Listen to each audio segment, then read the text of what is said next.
Okay. So thank you again for being here at the Youth Power Series. We are so fortunate to be joined today by a group of incredible people doing great work at the state level to engage youth voice and partnership. From the Department of Health Services, we have Kara Matthews and Kit Druiski.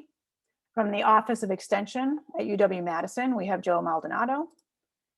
And from the Department of Children and Families, we have Faith Price. We also may be joined by Faith's colleague, Reagan Shapiro, later on in the session today. Each are going to start off with an overview of their efforts around youth partnership and their role in them.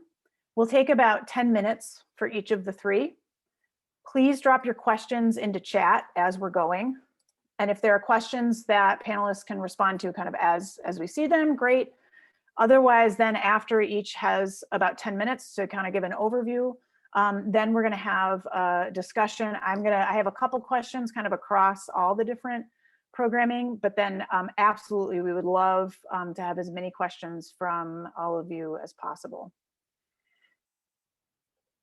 I would also encourage you, and I'll put the link in chat in a second as well, I'd encourage you to go to our youth series landing page as well. There are links to each of the three programs that we're going to be learning about today, and there's so much to investigate and learn about in there as well. Great, so with that, I'm going to pass it over to Kara and Kit from the Department of Health Services. Thank you so much for being here. Thanks, Annalee, for inviting us on. My name is Kara Mathewson. I use the she series pronouns, and I'm the Sexual Violence Prevention Program Coordinator at the Department of Health Services. And I'll pass it to Kit to introduce herself. Sure, thanks, Kara. I am Kit Druiski. I am the late adolescent health consultant with the Department of Health Services as well, working very closely with Kara, obviously.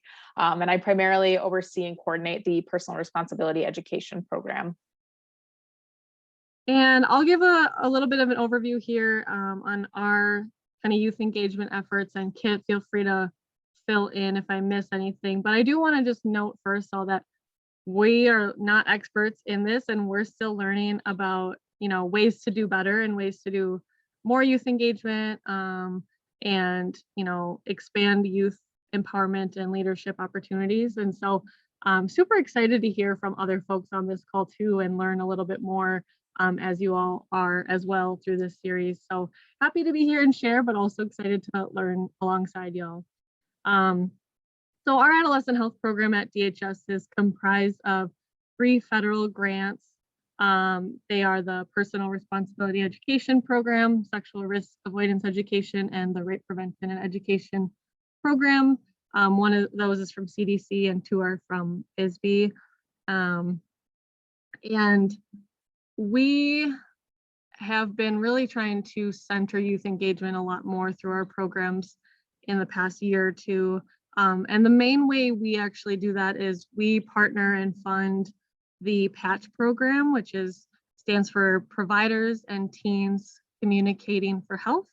And that's a program out of the Wisconsin Alliance for Women's Health. And they run a couple different programs in PATCH. One is the PATCH for Providers, which is teen educators who actually educate like clinical providers, which can be a wide range of folks, from public health folks to, in clinic physicians, nurses, really anyone who's serving youth.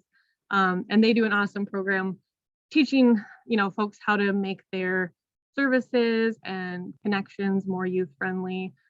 They also do a PATCH for Teens, which is a peer-based education program around accessing healthcare and taking responsibility and knowing your rights and some of that. And then they also have an advocacy fellowship program. And that program, they actually hire youth from around the state. It's like a statewide group that actually, always meets virtually. They did before the pandemic as well. And they are trained. They provide training to these youth who come together as a group.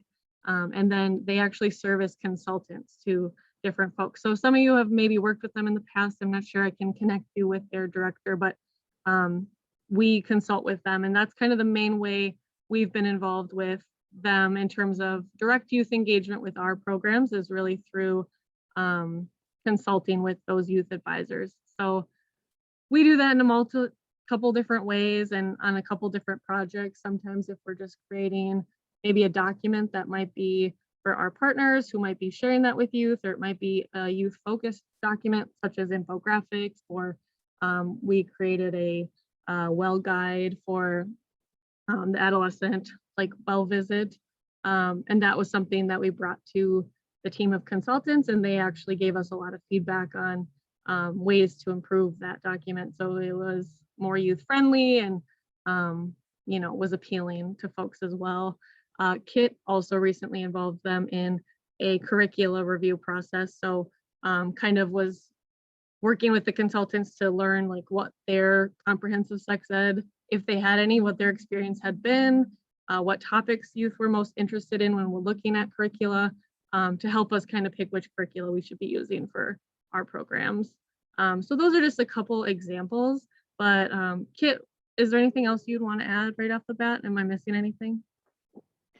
I think just outside of involving them in the development of resources and materials, we're really looking to expand and institutionalize their voices, if you will, in our work. And so they're not just a part of those deliverables, development of deliverables, they're really going to take part in the planning, implementation, and evaluation of our programs too, moving forward. And so, and part of that is, Kara mentioned the curricular review that I just did. And a lot of that is now guiding kind of how we're reapplying for our federal funding now. And so really actively using those youth voices and experiences, because we know that they're the experts of their experience. So being more intentional about how we do that. And I will say too, we work very closely. I think her name has been dropped a couple of times, but Amy Olenichek, who's the director of Patch, we work with her really closely to determine when the appropriate time to involve youth is as well. So if we don't have our stuff together and we're not in a space to involve them, or maybe we're, maybe we have the wrong intentions with it and we don't even know, we bring that to her. And she's helping us kind of gauge when and where and how we're involving that voice and youth voice. And so that's what I would just say is we are very conscientious of how we're doing this and when we're doing this. And we hope to just be doing more of it so we can really, prioritize what their experiences are and how we can make it better. Thanks, Kit. Yeah, one other thing I'll just add, and this is, and I don't know exactly what y'all are looking for, but we also really encourage our sites to lead with youth engagement in their work. And so, we fund a couple different types of agencies, but a lot of, some nonprofit organizations, some local health departments. And so we actually write some of that into, the sites that we work with, their scope of work, to encourage youth engagement and community engagement. And so that's just another area where we're kind of also hoping that we're not just doing it, but that the folks that we're working with who are actually serving youth more directly are also really having youth be at the table when making decisions about programming and that sort of thing. And that looks a lot of different ways depending on the organization, but kind of having that written in, I think, has been a big part of what we're doing as well.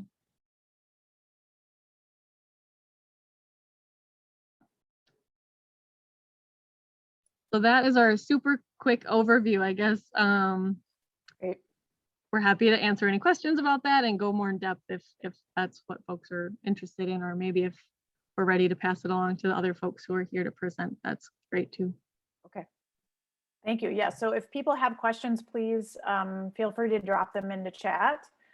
And then we'll make sure, again, that we've got lots of time for discussion. I do also want to highlight in that landing page, the guide, the toolkit that DHS put out on youth engagement too. It's linked in the website that I put in there, but there's a lot that those of you who have been in these sessions all spring will recognize the Heart's Ladder, for example. And I think I really appreciated the way that it was put together as well. So I want to point people to that as well. Great, thank you so much. Joe Maldonado of Office of Extension at UW-Madison, I'm going to pass it over to you next.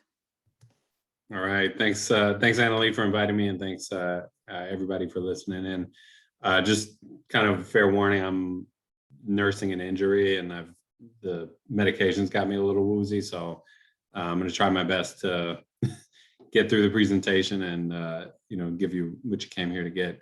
So I'm Joe Maldonado. I'm with University of Wisconsin-Madison Division of Extension. Extension, for those who don't know, is essentially the arm of the university that extends out into the community. We have a presence in all 72 counties in the state of Wisconsin. Everything from agriculture to 4-H to community development programs for folks getting out of prison, to any plethora of different types of education and services. So the mission is really to bring the Wisconsin idea to our entire state through direct programming. So I'm within Extension. I'm particularly in the Community and Youth Development Institute. It's in the name. We really focus on young people, and within the Positive Youth Development Institute, my area is community youth development. So it's distinct from what many folks know as 4-H.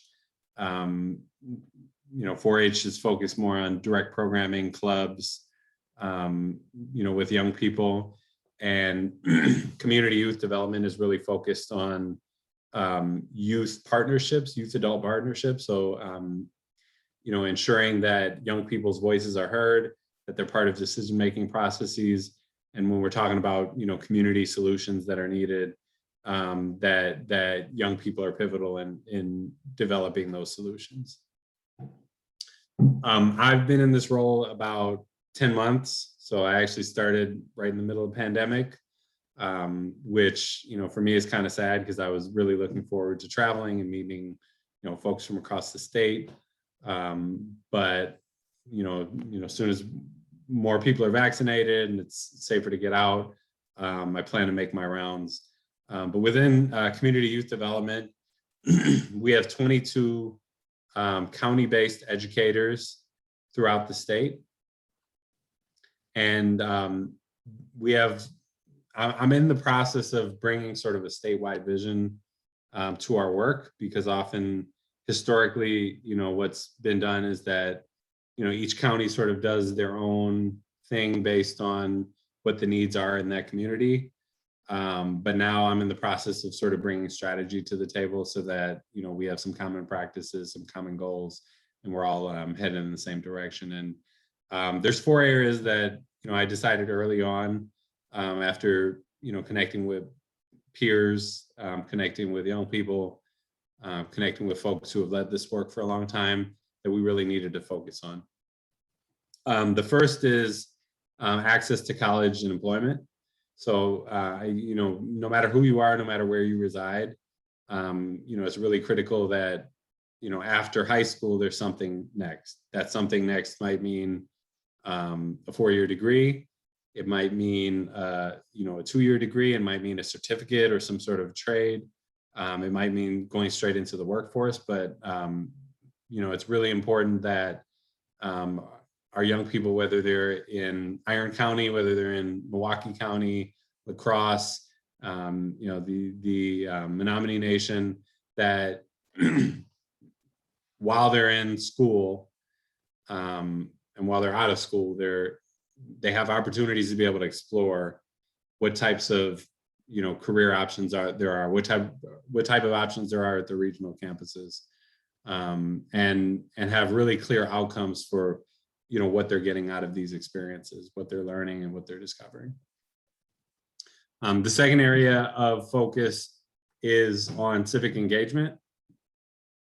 So it's really critical that young people are prepared to play an active role in their local and state and county and municipal and national government.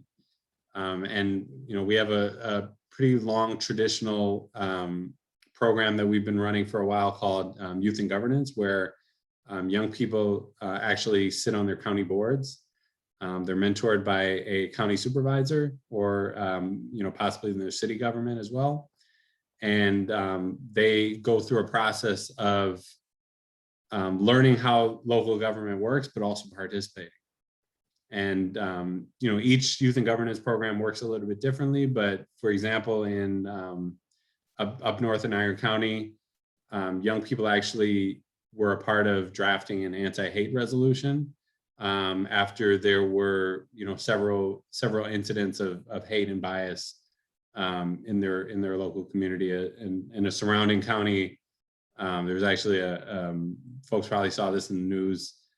Klansman, was walking his dog fully robed. So young people, decided that they saw this type of behavior, they saw this type of tension, they saw what's going on in the United States, and they decided to make an effort to put a resolution in front of their county board dedicated to educating people in their community on hate and bias, and sort of making a better community for everybody. And that resolution passed. Our third priority is restorative justice. So both within and outside of extension, there are programs known as teen court, in which young people who have maybe committed an offense in school or have gotten into the legal system are actually participate in a restorative process with their peers, to make right the harm that was done. And that program's been in practice for almost 2 decades. And recently we actually hosted as extension a restorative justice summit, where we brought together about 400 people from throughout the state. Everybody from people that work in the courts, judges, lawyers, law enforcement, people in schools, young people themselves, and even some state elected officials participated in a series of workshops and keynote speeches about restorative practices in various parts of the state. So that was a really well-attended event. We had a lot of good feedback about it, and we hope to continue it annually. So not only is the aim to develop young people, but the aim is also to develop adults and develop systems that young people go through to make them more responsive to youth voice.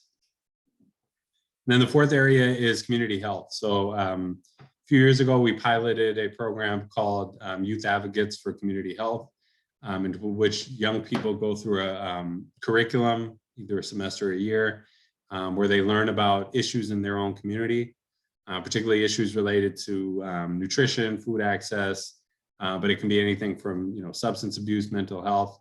And each young person that's a part of that program develops some sort of a community solution to a need they see in their community. So there's several options, there's several inroads for our educators to sort of be involved and engage young people, engage adults, engage organizations.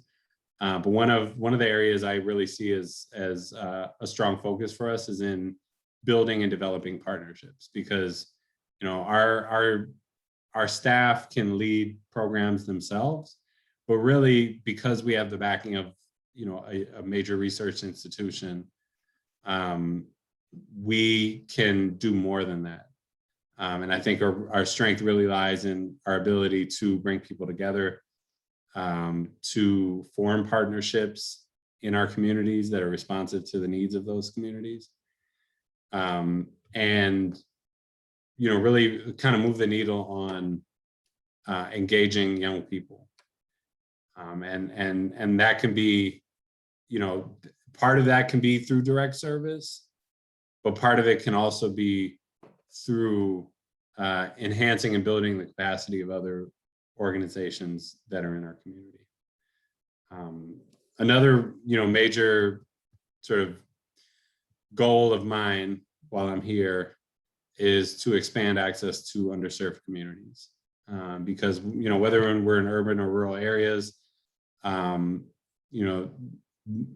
will always be, folks who we've traditionally reached folks who are, I would say maybe a little bit easier to reach. But there's also, you know, folks in our communities who you know, really need the resources that we're bringing more, and who we should be connecting with more intentionally. So that's a major goal of mine. And one example I'll bring out is that a few years ago, our colleagues brought a model, a 4-H model from North Carolina called Juntos here to Wisconsin.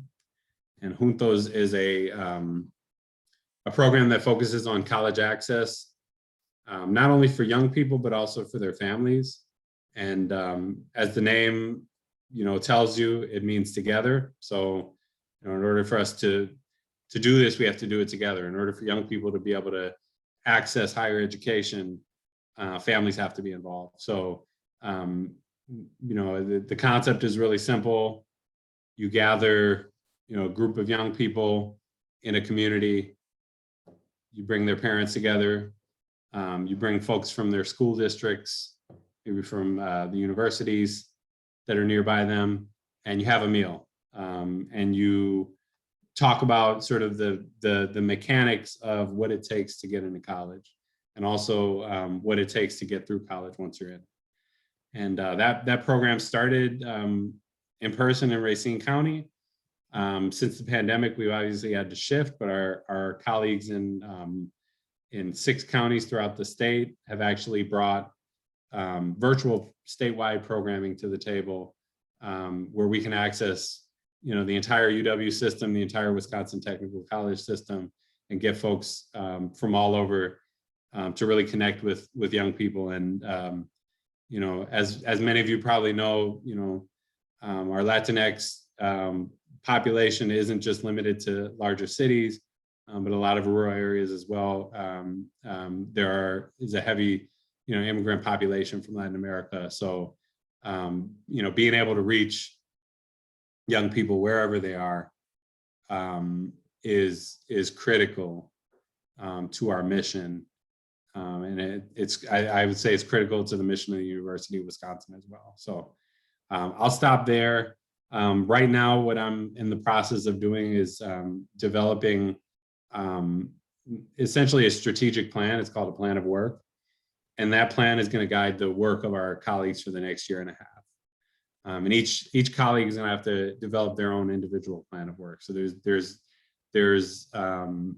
you know, a really big focus on synergy, and, you know, ensuring that even though all of our communities are very unique in very different ways, that we still, you know, have some sort of common direction that we're headed in.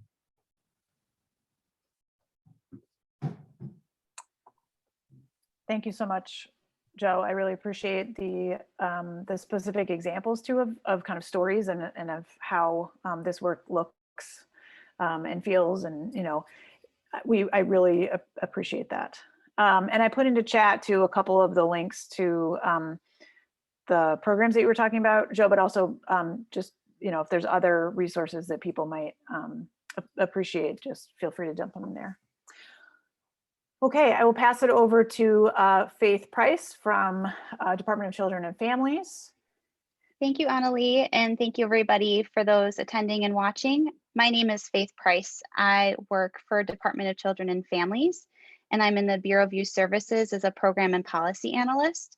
I do have a couple of slides I put together to help guide my thoughts, but also because we have 2 stakeholder groups which are very different. And so I wanted to be able to share out information about how they're different, and then the projects that they're working on as well. So part of my role is overseeing our youth voice initiatives, to include our Youth Advisory Council and our youth leadership teams. In the Bureau of Youth Services, we have quite a few youth programs that are funded. I'm just trying to move the box here so you all can see. So the Bureau of Youth Services was created to support youth's successful transition to adulthood. And the goal is to provide better services to young people, no matter which door they arrive at. So whether it's our youth justice system, independent living, runaway homeless youth, that they're all treated the same way and receive the same type and amounts of services to meet their needs. And so in the Bureau of Youth Services, we oversee the youth justice community-based intervention programming, and that's where our youth leadership teams came from. And then the independent living programs are for young people who age out of foster care. And so that's where our youth advisory council members come from. So I'll go over first our youth advisory council. So the YAC members are youth ages 14 to 26, and they have lived experience in the child welfare system. So at the time of them interacting with the statewide youth advisory council, they're either currently in the system, which offers a unique perspective in that they're living it at that moment. And then we also have young people that have aged out of the system that are able to reflect upon their experiences while they were in care. The purpose of the YAC is to work with governmental systems to inspire change through education, advocacy, training, and awareness. And I'll go into a little bit more detail about some of the YAC projects specific to the purpose of the YAC. As far as the structure, it is an officer position board structure. And so they have a president, vice president, secretary, so on and so forth. The YAC was founded in 2005 and has been going strong ever since then. The staff that support it, myself, I have 2 colleagues that also help in mostly providing updates. And then if there's policy or input needed from young people, they also bring those types of projects to the YAC meetings as well. And then one thing I forgot to mention is that we also have our transition resource agencies that work with young people in the communities across the state. So they're the direct service providers. And what they do is they each have their own local youth advisory council. So there's efforts within their communities, 7 local youth advisory councils across the state. And then from there, the transition resource agency advisors really vet the young people and bring them up to the state level when the young person is ready and when they are interested in participating. I will caveat some of this with, this is pre-COVID, some of what I put on here, so a little bit has changed. But as it pertains to the meeting frequency, that has stayed the same. We do 6 statewide YAC meetings a year. We are not doing the overnights, but typically when we were in person, we would do 2 overnights per year. Couple of the projects that they work on, I'll talk a little bit in the next slide about, but they've also testified, spoke on panels, and they also present and attend conferences throughout the year. Membership is very consistent from meeting to meeting, but there is some rotation just depending on where young people are at and either location or at in their lives. And then meeting costs, just a few examples of things that we would expend funding on. Now, given COVID, all of our meetings are virtual. So many of these costs listed here don't pertain, but we do still do gift cards to compensate young people for their time, consulting and participating on the Youth Advisory Council. And then when it comes to the facilitation of the meetings, the officers plan and facilitate the meetings. And then I provide support as needed. So if there's resources like they need me to create a Zoom meeting link, for example, or put together a Kahoot game, those are things that I help and step in with. Few of the Youth Advisory Council projects you'll see on the screen here, there's a picture of the young people holding up a canvas art picture over their faces. This is an example of a project they worked on February 2020. It's an art advocacy ABC project we called, where young people picked a letter of the alphabet and then they chose a word with the first letter of the letter they chose, and really looking at like how can we move advocacy forward, and those were the results of the project. The young people also organize and facilitate a Hands Around the Capitol event every year. I did include a YouTube link with this, and I will share the PowerPoint presentation with Annalise so folks can look at that if they'd like. The video is from back in 2017. I believe that was the first Hands Around the Capitol event. This year we will be doing more of a virtual event where YAC members will be sharing out information on their Facebook page because May is National Foster Care Month. It's really a chance for them to talk about issues and challenges that they faced while they were in care and after they aged out of care. They also put together a healthy relationships booklet, presented on many panels across the nation. They have sat on different committees and councils, one of which is a citizen review panel. The citizen review panel looks at cases that have ended in like egregious cases in the child welfare system. And so the YAC members are very proud to be one of 2 youth-led citizen review panels across the state. Typically, they're all community members that are either concerned citizens or social workers that participate on the CRPs. And then young people have also participated on various boards to include our National Foster Care or Foster Club All-Star Internship and the Congressional Foster Youth Internship. And then I have included their Facebook page link as well. I will drop that in the chat too. But they are planning, and they really like handle all of the day-to-day business with the Facebook page. It's theirs. So that's really cool that they get to be able to continue to do that. And then next I'll move to the youth leadership team. So these are young people with lived experience in the youth justice system, ages 14 to 21. There's really 3 pillars of the YLT, and that's for them to share their unique and valuable insights. They work on developing leadership skills, and then they also get to work on a project of their choosing. The structure is very flat. DCF plans and organizes, so sometimes facilitates as well, and then youth provide agenda input and at times co-facilitate the meetings or trainings too. Currently, we are meeting 4 times per school year. We are looking at increasing the meeting frequency. And then they have participated on many panels, and I'll talk a little bit about that in the next slide too, but as well as projects that they've worked on, such as an intake worker training video for social workers. It's like their first training, and then for judges as well. And then here's just a sample of a couple of things that the YLTs have worked on over the years. 2016 is when the youth leadership team started. We have a youth leadership team report, a vision for the youth justice system, and then also an advice guidebook for various community stakeholders that work with young people when they're interacting with the youth justice system.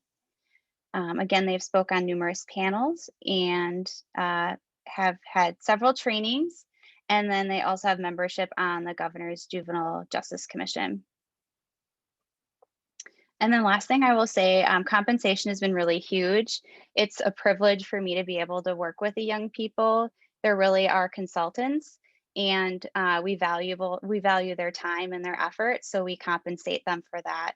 I think in part that's why we've had such good membership, is that young people are being paid for their time, whereas in some cases, if they weren't, they would be missing work.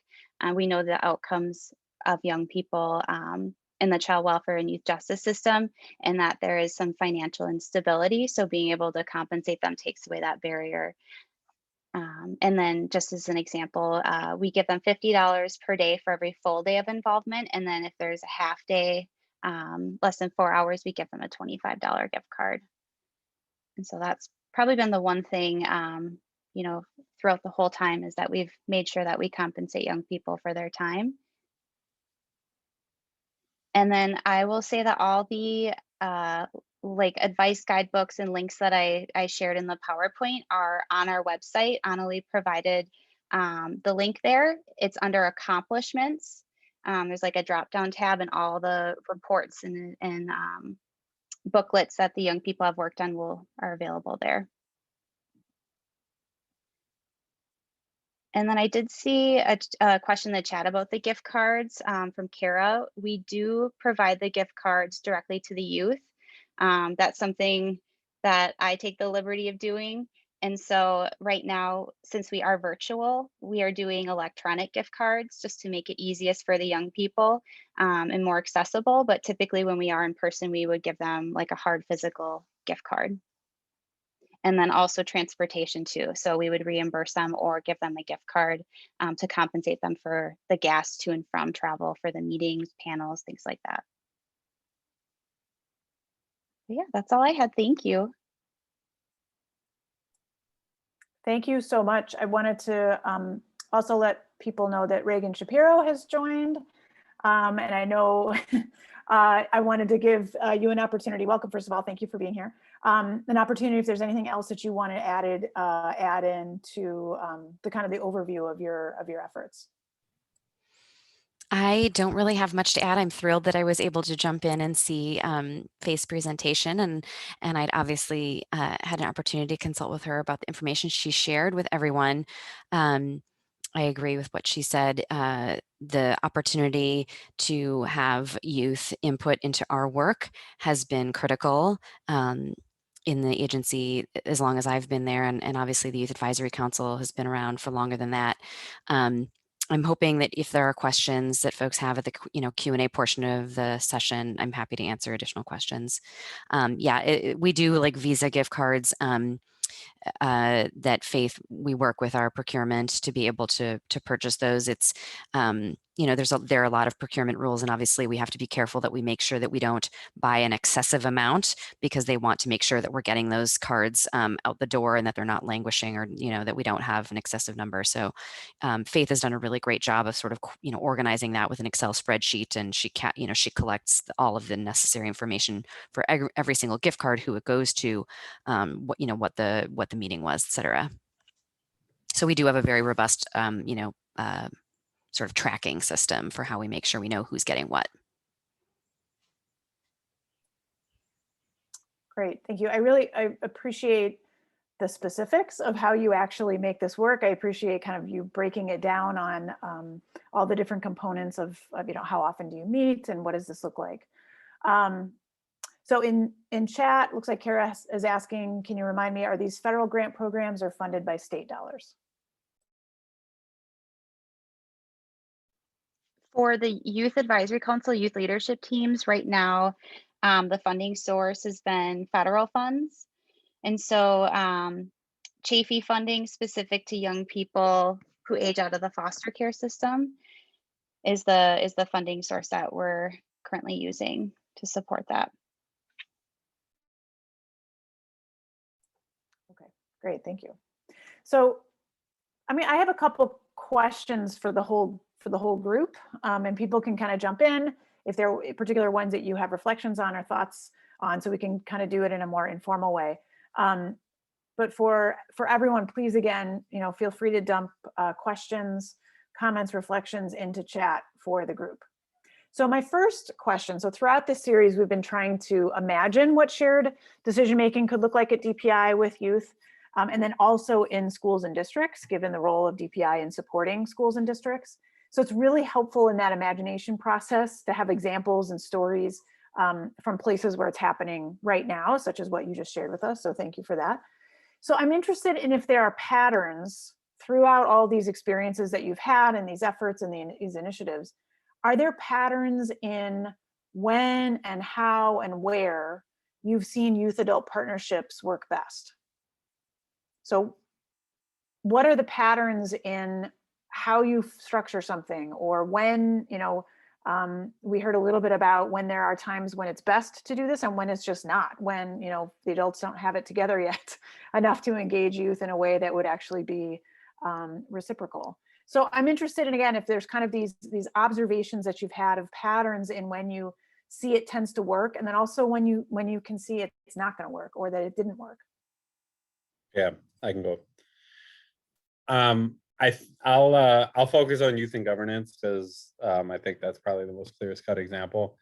Again, I've been here 10 months, so I haven't had the pleasure of being able to go visit and see programming in action. But from talking to colleagues, who've been doing this work for years and doing it well, I think having a relationship having strong relationships in place make that possible.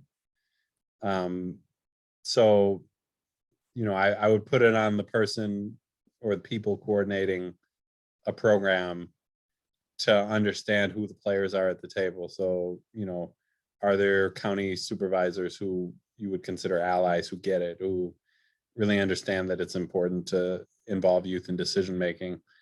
And then, you know, when you're developing or continuing a program, making sure that you're setting expectations with all parties involved.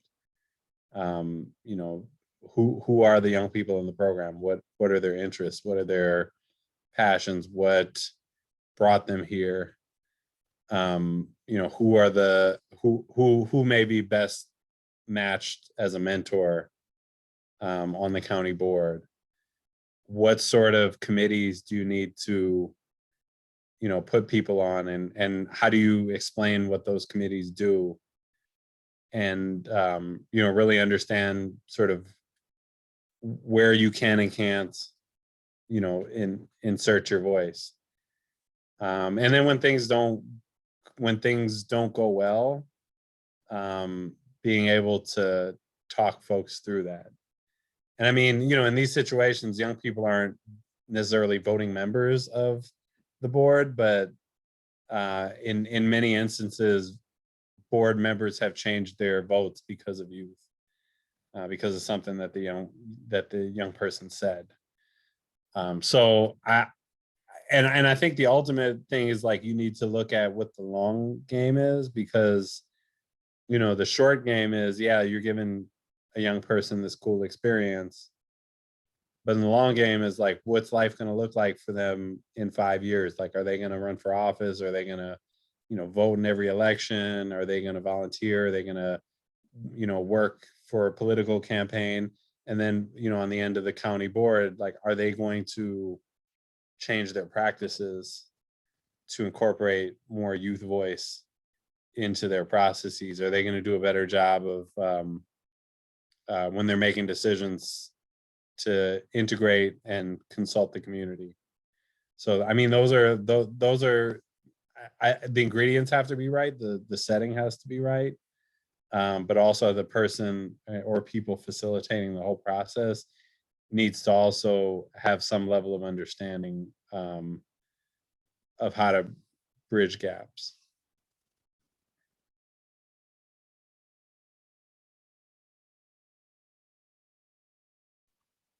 I agree with a lot of what Joe has shared.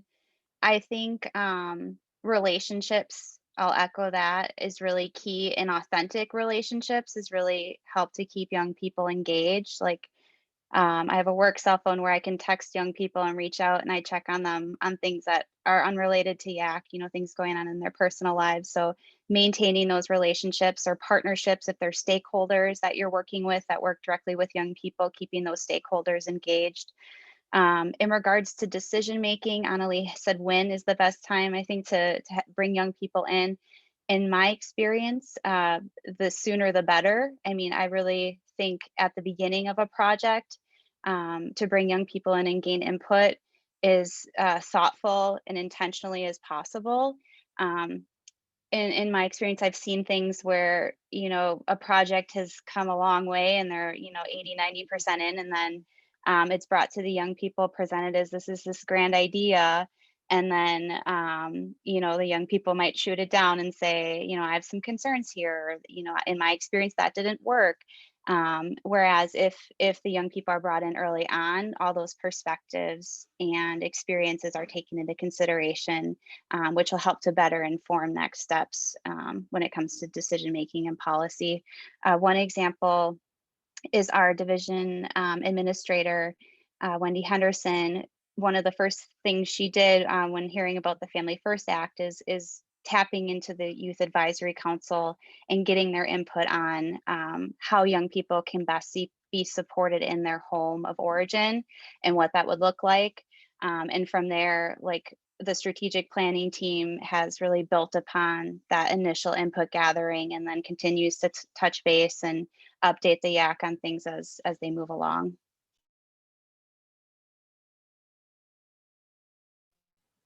I was going to add to Faith, and you kind of mentioned this, but, you have built relationships. We have, many partners that they bring youth, like Lad Lake, for example, they have been partners with the youth leadership teams really since their inception. And now we have a relationship with Running Rebels in Milwaukee. But it's been different for every region. In some of the regions, it's county agencies and specific social workers and staff. And so finding those people that are really passionate about wanting to involve the youth in their communities has been critical on the youth leadership side, because we do rely heavily on them bringing the young people to the table. They come to the meetings, those adult supporters are getting something out of these meetings as well. And so identifying those folks is probably one of the key pieces. I see Latoya's on the call too, and she was one of the founding members and worked on our Southern Youth Leadership team to get involved in that early on. So really sort of identifying and figuring out who you have that's already a supporter and bought in to making sure that we're they're elevating youth voice, and they want to help do that for the state agency. Reagan, you bring up a really good point. That's a nice segue to the question that I had for the group. Not the good point about me being involved, but the good point about my involvement with the youth leadership teams back in Rock County was actually through my church. So it wasn't through my position at DPI. And so I was involved as a community member. And so I would love to hear how all of you are tapping into community serving organizations. In my case, it was a faith-based organization, which we know is a really significant pillar, especially in the Black community. And so just wanting to hear a little bit about how each of you all, as representatives of your respective state agencies, are thinking about and kind of handling and dealing with the community engagement aspect of youth leadership, and how you're really reaching out to the communities to work with them and in partnership with them as you develop the youth through your programs. I can take that. So I'll focus on the restorative justice piece of our work. So, as I mentioned before, we've got teen court programs that are run in different parts of our state. Some are led by extension staff, some aren't, but there's actually a Wisconsin Teen Court Association that meets regularly, and they sort of focus on best practices and, ensuring folks are sharing information and kind of moving forward together.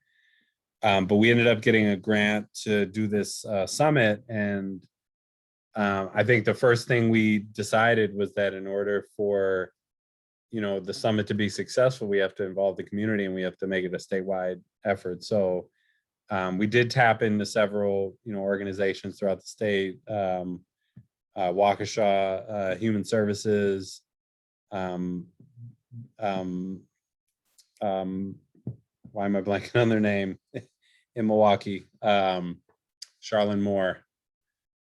Somebody help me. Urban Underground. Urban Underground, yep. And we also connected with folks in some of our Native communities as well. We had Trisha Zunker as one of our keynote speakers. Folks may remember she ran for Congress recently, and she's also on the Wausau School Board and a tribal member. So, we really wanted to have speakers, keynote presenters, workshop presenters, and also participants who represent the diversity of our state. Wisconsin is often seen as a very white state, but it's when you really look deeper, it's a very diverse state with many people from many different backgrounds. And it's important for us to, one, highlight those differences and the assets that people are bringing to the table, but also to understand what commonalities there are, across different regions and across different experiences. For instance, you can be in a county that's 99% white, but you still have, young people who have vastly different realities from one another. Families who may have experienced generational poverty, seen industry leave their communities, and other kids in their community that may have no idea what their peers are going through, and going through that process, that restorative process together. Folks are learning from one another, and they're also learning in a way that I think pushes forward justice and ties into the bigger picture, which is that we're a vastly over incarcerated nation, and we're finally moving away from that. If we can have some common language and common practices and common learnings from one another, we can push past a lot of ideological barriers that often exist, and learn from one another. So I really cherished. I was sort of thrown into that opportunity, and I just connected with folks that I had relationships with. But once we got the group together, we were pretty much, we planned this conference in about 2 months, by meeting every week. And the process of us learning from one another was so strong and impactful, that I think it informed the way that the conference actually ended up playing out, which is that, you had hundreds of people that were able to get this really transformational experience.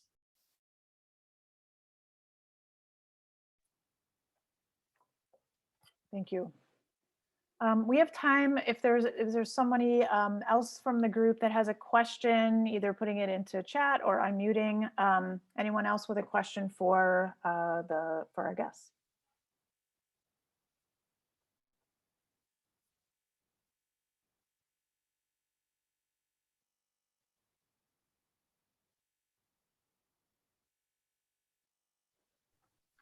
I have another question. Can you guys talk a little bit about, because one of the things that we often see, and I think a couple of you hit upon this, when organizations are engaging youth, any types of organizations, right? Sometimes, and a lot of times, it's just for show. And it's not really to authentically capture the voice or perspective, or really have the youth have a say in what's going on, whether it's a policy decision, budget decision, etc. As state agencies, can you talk a little bit about kind of how you negotiate the asks or the perspectives of youth that you may not be able to do, right?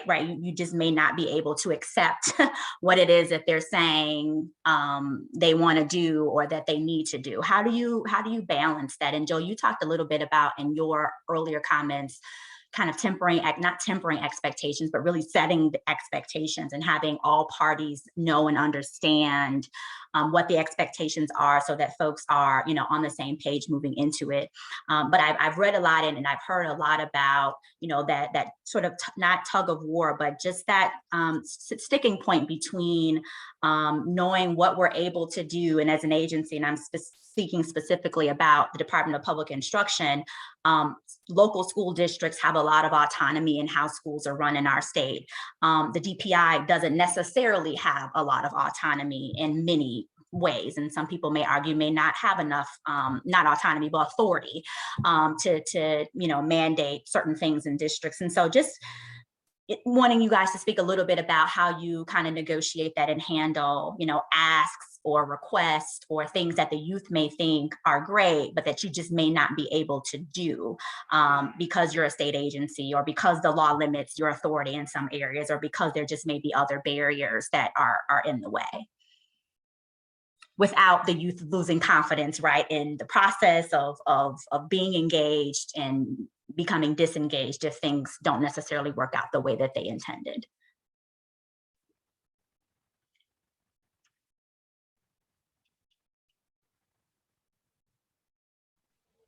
Faith, I don't know if you want to talk about that related to the YAC, because I know that that's sort of is, they kind of talk about what their priorities are and how we work through sort of like prioritizing and what are things that we can help them with and what are things that we just can't.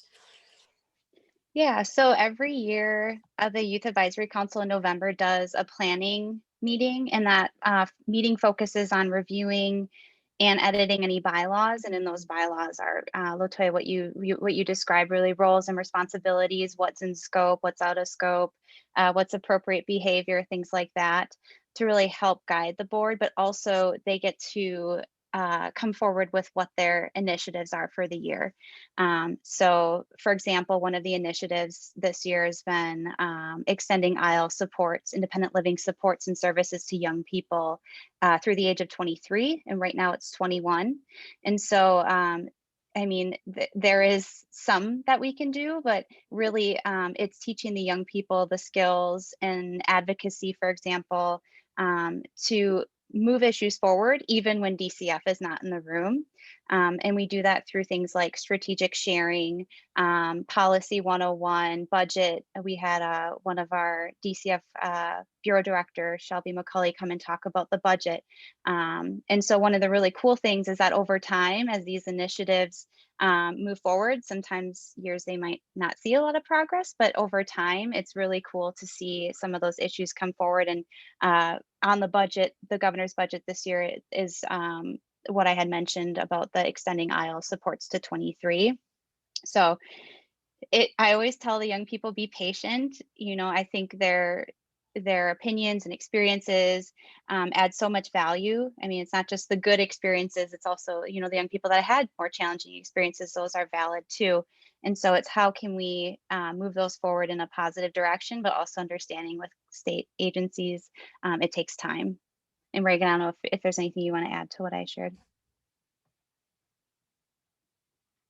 That's great. Thanks, Faith.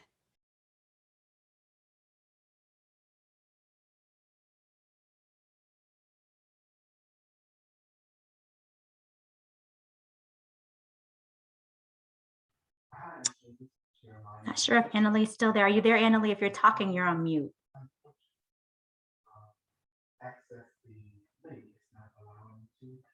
Well, maybe not, but we're at time. I'll just thank everyone on behalf of Annalee. I truly appreciated the conversation and the sharing from all of you, and we'll definitely be connecting with you all as we move forward, and just trying to think about, you know, what this might look like, feel like, work like in a department like the DPI, given our priorities and our focus on really just trying to improve the system of education in Wisconsin. So I appreciate you taking time to just come and speak to some of our staff here. I know that Annalee recorded it, and a lot of staff weren't able to make it today, but I know we'll be accessing the recording. So I'm sure we will be in touch very soon with many of you. So thank you for your time today. And thanks for those that were able to make it from DPI. Thanks for having us. Yes, thank you. Thanks so much. Looking forward to connect with you guys. Thanks. Oh, there's Annalee. She's back. Sorry, Annalee, I just gave the closing spiel. My computer refused to recognize my headphones, so I'm sorry that. Oh, no worries. Happening. Thank you so much. Really appreciate it. And I know there were lots of great questions in the chat, and we look forward to keeping this conversation going. Thanks. Thanks, everyone.